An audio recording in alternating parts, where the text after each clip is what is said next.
ఈ నేపథ్యంలో లాక్డౌన్ పై సోషల్ మీడియాలో చర్చలు. వారం రోజులు లాక్డౌన్ విధిస్తే పరిస్థితులు కుదురుకుంటాయంటూ ప్రచారం. సరిగ్గా 6 ఏళ్ల క్రితం అంటే 2020 మార్చి 24న ప్రకటించిన దేశవ్యాప్త కోవిడ్-19 లాక్డౌన్ అంశం మరోసారి తెరపైకొచ్చింది. దేశంలో లాక్డౌన్ అనే అంశంపై గూగుల్ వేదికగా మంగళవారం రోజంతా చర్చ సాగింది. పశ్చిమాసియాలో నెలకొన్న సంక్షోభంపై సోమవారం పార్లమెంట్లో ప్రసంగించే క్రమంలో ప్రధాని మోదీ ప్రస్తుత పరిస్థితుల్ని కోవిడ్ మహమ్మారితో పోల్చారు. ప్రపంచ ఇంధన సరఫరా వ్యవస్థకు ఏర్పడిన అంతరాయాన్ని ఎదుర్కోవడానికి కోవిడ్ మహమ్మారి వ్యాప్తి సమయంలో చూపినటువంటి సామూహిక సహనం, ఐక్యత, సంసిద్ధతను ప్రజలు ప్రదర్శించాలని ఆయన కోరారు.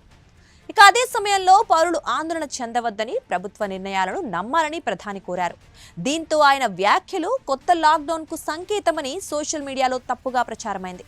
నాటి దేశవ్యాప్త దిగ్బంధం, ఖాళీ రోడ్లు, లక్షలాది మంది వలస కూలీలు కాలినడకన సొంతూళ్లకు పయనం కావటం, కార్యాలయాలు అకస్మాత్తుగా వర్క్ ఫ్రం హోం విధానంలోకి మారటం వంటి ఆనాటి దుర్భర పరిస్థితులు పునరావృతం అవుతాయేమోనని నెటిజన్లు కంగారు పడ్డారు. దీనికి తోడు అంతర్జాతీయ ఇంధన సంస్థ ఇంధన పొదుపు కోసం 10 సూచనలు చేస్తూ వాటిని కోవిడ్ తరహా చర్యలుగా అభివర్ణించింది. అయితే ఇది కూడా సోషల్ మీడియాలో తప్పుగా వ్యాప్తి చెందింది. ఐఈఏ పేర్కొన్న స్వచ్ఛంద అనే పదాన్ని తీసేసి ఇది ప్రభుత్వం విధించబోయే తప్పనిసరి ఆదేశమంటూ సామాజిక మాధ్యమాల్లో కొన్ని పోస్టులు చక్కర్లు కొట్టాయి.